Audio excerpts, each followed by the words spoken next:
Hello and welcome to Connect and Collaborate. I'm Alex Hopkins, your on-air producer. All week long we've had the honor to talk with our Colorado Business Roundtable partners. One of our partners is Metropolitan State University Denver, MSU Denver as we lovingly call it, and the local area. But before I introduce today's guest, I'm going to ask my audience out there to please sign up for our newsletter at cobrt.com.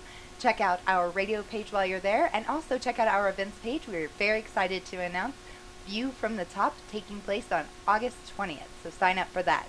But I'm going to go ahead and introduce my guest today. I have Steve Beaty. He is a professor of computer science at MSU Denver. How are you, Steve? I'm doing very well, thank you. Yes, thank you for joining us. So, one hot topic that we see trending right now within computers and tech areas in general is cybersecurity. Yes. It's a big deal, right? Absolutely. Yeah, so before we get into the exciting news that MSU Denver is planning to have this cybersecurity undergrad program taking place in the fall, let's hear a little bit about your background and how you got into MSU Denver and Sure. and why cybersecurity. Sure, absolutely. So I got my bachelor's, master's, and PhD at CSU up in Fort Collins, and then worked for a couple different corporations, Hewlett-Packard, and then I worked for Cray Computer.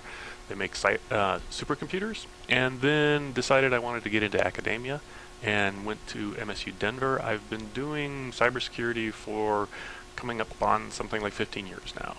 And so been into it for a long time. I've been teaching classes at Metro for almost that length of time. And so worked on a bunch of different aspects, if you will, with a bunch of different organizations on cybersecurity through the years.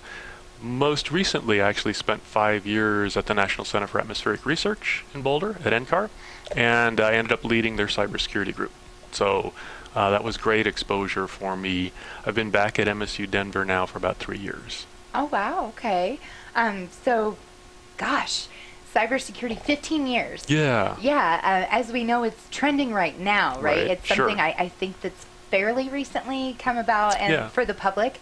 But yeah, I guess ever since the internet's been has had access, public access, I should say, is something we should have been thinking about a long time ago. Yeah, and some people have, and you know, as things have, if you will, grown exponentially, it's become a much larger problem. You know, the very first worm, if you will, that was on the net was back in the mid-'80s, and so the problem's been around for a long time, but it was fairly well, you know, encapsulated, if you will. But when the web came out, then everybody all of a sudden is online, and all the businesses, of course, need to be online too. A lot of money changes hands every day these days, which wasn't the case essentially originally. Okay. Gosh, so well, it's mind-boggling, right? We've seen a few companies over the last couple of years. Target included; they got hit, right? Right. Equifax, we were mentioning earlier. Home Depot. Yeah, some big companies, Yes. right? So I would imagine that smaller companies that aren't taking measures to put some cybersecurity in place are gonna really see some loss in business. Yeah, I think that's very true, and there's a number of reasons people attack various different places, right? Sometimes it's what we call ransomware. So the big one recently for the state of Colorado was the Department of Transportation.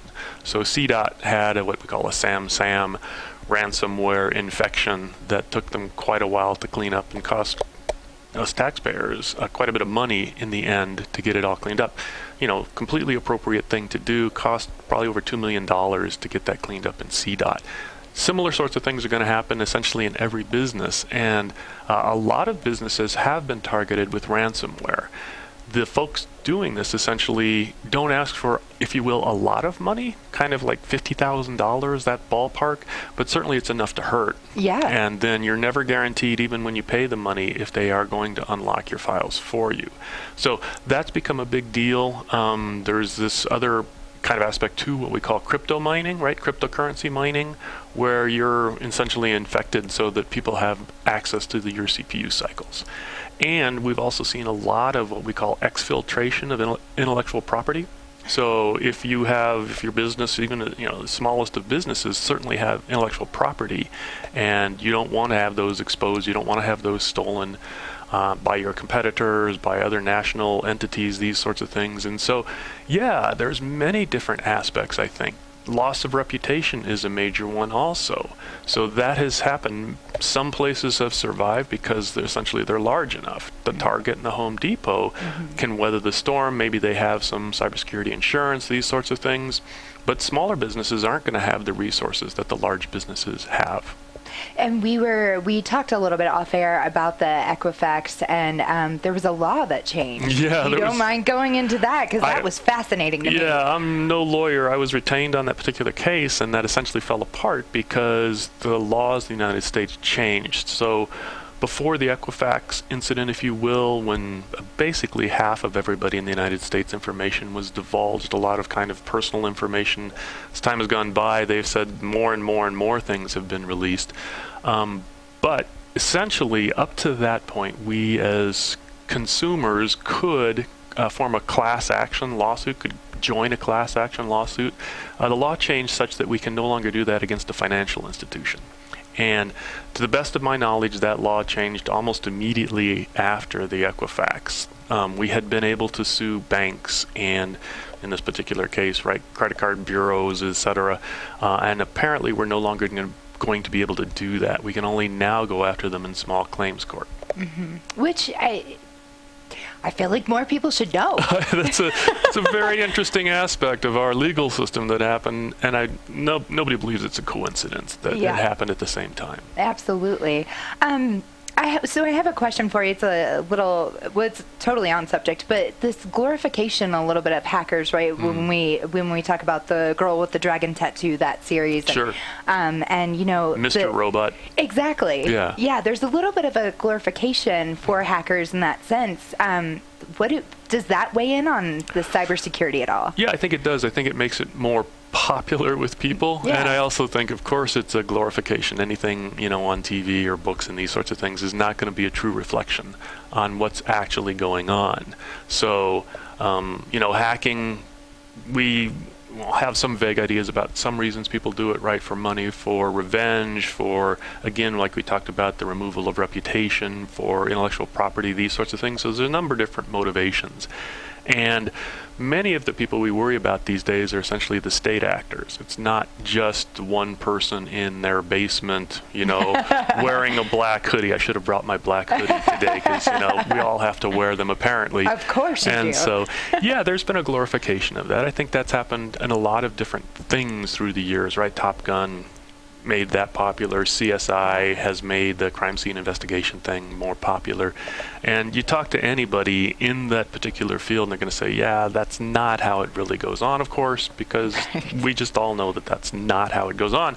But, I do think it has made it more popular, which I don't necessarily think is a bad thing. Okay. And, bringing up the visibility of what hackers can and do propagate, I think that's not a bad thing.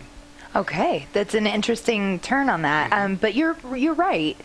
People do need to pay attention to this. This is a big deal. It affects everyone. We're all on the internet these days. It's pretty rare to come across somebody that doesn't have something on the internet, right? Whether it's even just a banking app that you've got on your phone. Yeah, exactly right. And I also think that, we are exposed, recently it's become the whole Internet of Things problem, right? Where we have cameras and all sorts of, everything's connected because it's convenient. We have these cameras at home, but then if somebody's able to break in, they can see what we can see, for example.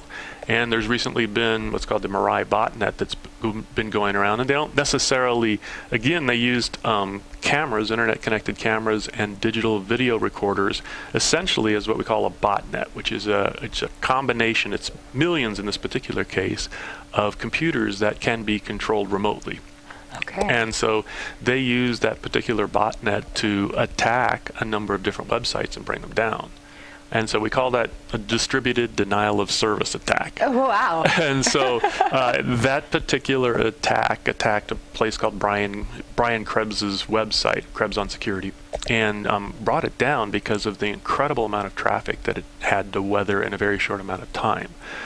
But, and there's been a recent announcement that a number of different routers can be easily remotely infected. So people at home with DSL or cable modems or these sorts of things can be infected, and their router being used to mine cryptocurrency or attack other computers. Wow. And so, as we have more and more things, our cars and our refrigerators and everything else, right? What's the refrigerator one always, but I would love to have a refrigerator like that, but you're right. Everything's online these days. Right. It's hard to fall down without hitting a computer. And, they can all be then appropriated and used in bad ways. Exactly. So let's talk about the classes that are coming. Sure. If you're ready to shift into talking absolutely. about, so one of the things that, in my humble opinion, MSU Denver is on top of trends that are happening. They're pretty good about getting things in place. I know that they offer a lot of classes on brewing and distilleries, actually, which are huge and contribute a lot to the Colorado economy. Right. So they're kind of on top of this trend of getting a program in place for cybersecurity. Yeah. So you are planning to have an undergrad program available this coming fall. That's true. Yeah. So tell me all about it. Right. So exactly. 3 departments have collaborated to create this degree. So the Criminology and Criminal Justice Department, the Computer Information Systems Department, and the Computer Science Department have all essentially created this overall major. And so the idea is that anybody who takes this will get the aspects of, well, what's white-collar crime, what are cyber crimes, how can they be, approached, what chain of evidence, all these other sorts of things that go into the criminology part of it, the criminal justice part of it. And then how do we use this cybersecurity information in our businesses? And that's the computer information systems, if you will, aspect of it. And then the computer science one is kind of the more technical. How do we set up firewalls, and how do we monitor networks and hosts and these sorts of things? So that's a combined degree. It is, as you say, an undergraduate degree, and our first cohort will be joining us this fall in 2018. And so we're really excited about that. We're ramping up, putting labs together, hiring people to be instructors and those sorts of things. And so the instructors in general, at least in computer science, will be people who are working in the field. And so they will have essentially a very hands-on, know what's going on, up to the minute sort of people for our instructors. Okay, so are you hiring instructors still for this? So I was doing a little bit of that work this morning. Well, so if you're a professor looking for, or even in the field, right? In the field. It takes a master's degree to teach at a bachelor's level, so you'd have to have a master's degree. There are a couple of different places along Colorado that have been offering a master's degree in cybersecurity. So University of Denver and Regis both have graduates, and so those are the kind of the people we're working on tapping. Fantastic. So can you tell me what some of these classes are going to look like exactly? Yeah, sure, absolutely. So one is going to be, how do we keep our network safe? How do we, configure firewalls, these sorts of things? How do we monitor our networks to see when we are being attacked and know what to do in response to that? Another course as well, once they get into the network, they infect hosts. So how can we pull that apart? How do we know when a host is infected? How do we clean it up after that particular point? And then there's the analysis, what we call forensics. And so somebody has attacked, and we need to know how, both from a network and a host point of view. And maybe they attacked not just a computer, not just a laptop, but a tablet or an iPhone or an Android phone. And so we need to then address, well, how do we pull that information off? What information was compromised? How can we track it? How can we know what was safe and what wasn't? So that's kind of the forensic aspect of it after the crime has occurred. Yeah. So, and then of course in the business aspect, of which I know less, to be honest with you. So there's, how do we keep our databases safe, for example, because that's a huge deal. That's where all our data are stored these days. And then how do we assure our information is unmodified, right? Sometimes we know if it's just out and out been stolen, but a pernicious problem is, well, the data are still there, but they've been modified in ways that are maybe difficult to detect, but have a direct influence over our capability to operate. And then in the criminal justice portion, what are the laws that pertain to this, right? Who do you go to? Do you go to local law enforcement? Is this an FBI? be honest with you, it's almost always FBI because it's interstate, right? And Right. so the attacks are not coming from within Colorado to Colorado. And so oftentimes some sort of federal law enforcement agency needs to be involved with this type of cybercrime. I would imagine that we're probably going to see a lot more laws come into play as this. Yeah, that's actually started. It's interesting. One of the very first break-ins happened many years ago in the 80s again, and there was no law to prosecute the person who broke in, so they charged him with stealing electricity. Because he broke into a computer, right? I mean, isn't that bizarre? That is. Broke into a computer and used their electricity, and that was all that they could essentially charge him with. That was the law that they charged him with. But you're absolutely right. A number of different laws have come into play. Recent one was state of Colorado essentially instituted what many other states did, and when a data breach occurs, then you have 30 days to report it. And so, there are these types of laws, and to whom do you report it, and these sorts of things. So, yeah, state of Colorado has been responsive to the data breaches that have occurred here. Do you happen to know, and if you don't know that you've been hit for 30 days, can you still, I would imagine there's stuff in place that you can still report. Oh, yeah, absolutely. Okay. And it's 30 days from when you know. Okay, from knowledge. Okay. Right, exactly, right. Exactly. No, yeah, for sure. Yeah, Yeah, because if it's been in there 2 months, just hiding, waiting for... Which is typically the case, to be honest with you. Many of the data breaches are found by people outside of an organization, which is a little sad.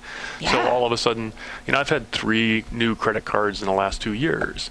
And it's because people outside have detected fraud. In one case, I detected the fraud, but in other cases, then it's been the credit card companies, et cetera, that have detected it. And oftentimes, as I mentioned, then it's somebody who says, hey, this isn't right, and my data, this particular credit card, bank, or whatever bank account shouldn't have been exposed, and I can tell that it was. So that's a hard problem. I mean, of course, we'd rather discover them ourselves, Yeah, well, it makes you feel like you have control. Right, yeah. right. And then, so that's one of the things I think we need to worry about, too, is making sure, as you say, that the businesses have control over their destiny, at least at some level. Let me ask you this, because obviously we have a lot of businesses that have been hit before, are probably being targeted as we speak, maybe. But as you mentioned, CDOT got hit, right? Right. It's a big deal if a government entity... It's a big deal. Yeah. There have been some major breaches that people might not be aware of. So OPM, the Office of Personnel Management, was broken into a couple of years ago, and all of the people who had secret or top secret clearances, their information was stolen. And so a number of us who have had those kind of ratings got letters in the mail and these sorts of things. But the United States immediately had to recall some people out of the field because their information was stolen, and it could put them at risk. And so a number of the different hospitals and law enforcement agencies have been hit with ransomware. And so, that's again, CDOT was hit with one of those too. And so, yeah, the general thinking, I think, of some of these criminals is that, well, these people are going to cough up their money pretty quickly because they're dependent upon this. City of Atlanta is another major example that was affected with Samsung. And so, again, they spent incredible amounts of money. They were offline for, I think it was 3 or 4 weeks. Wow. And so, essentially, all of the City of Atlanta's services went back to telephones and paper and pencil, which is very expensive from a lot of different perspectives, right? I mean, certainly it was expensive to clean up, but while the cleanup was going on, then there was a major expense that you don't have these efficiencies maybe that you had before with the computers. Gosh, this is fascinating to me. What would it look like then? Could we potentially be at risk?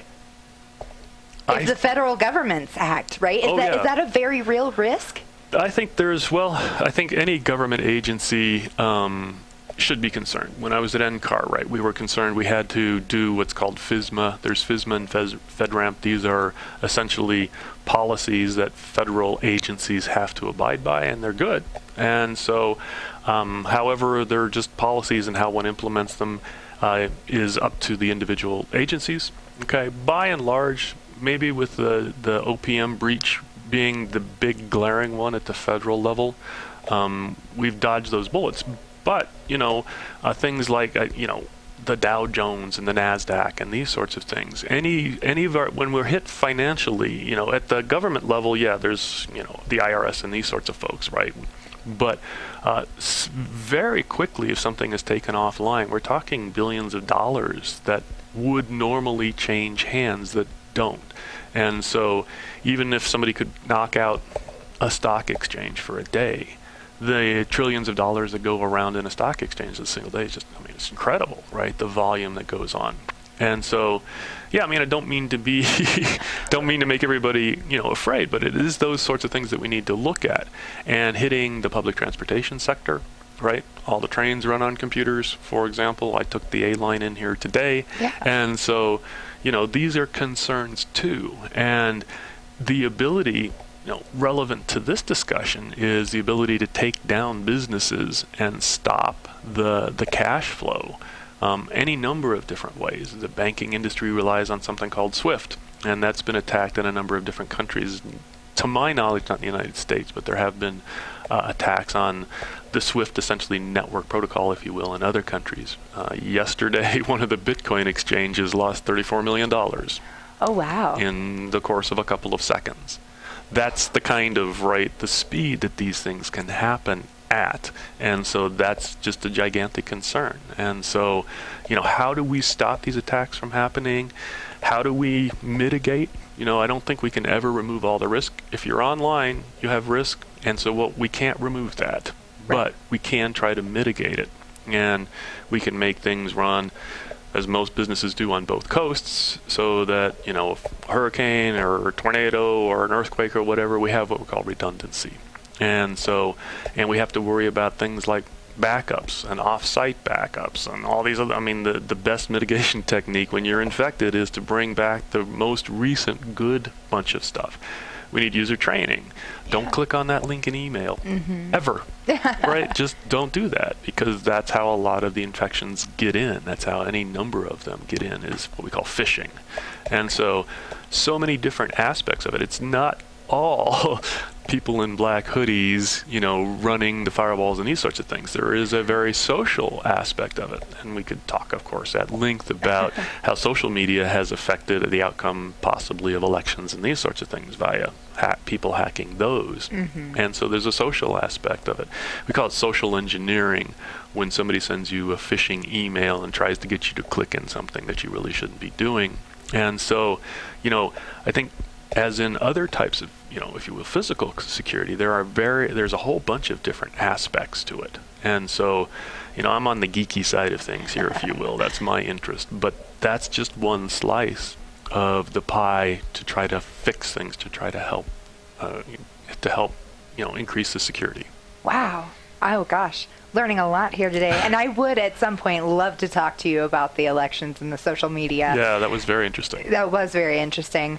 But real quick, before we go here, any personal tips, right? And I obviously, we're trying to help big business and maybe government entities stay protected, but personally, I want to be protected too. Right.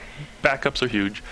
Keep all of your systems, including your printers and your routers, your wireless access points, up to date. Make sure they're continuously updated. Check at least once a month to make sure the system on each of those is. And don't click an email. To me, those are the top three. The fourth is pick good passwords. And that means don't pick your own. And so have a password program create long, random 20 character. Anything under 12 characters is completely insecure these days. And so that's another recommendation, is get a password safe, and for every single site that you visit, have a unique password that you don't know. And actually, I know three passwords, and essentially it's one of them is to unlock my password safe that has a couple hundred passwords, but they're unique. They're unique for every single site that I visit. Right.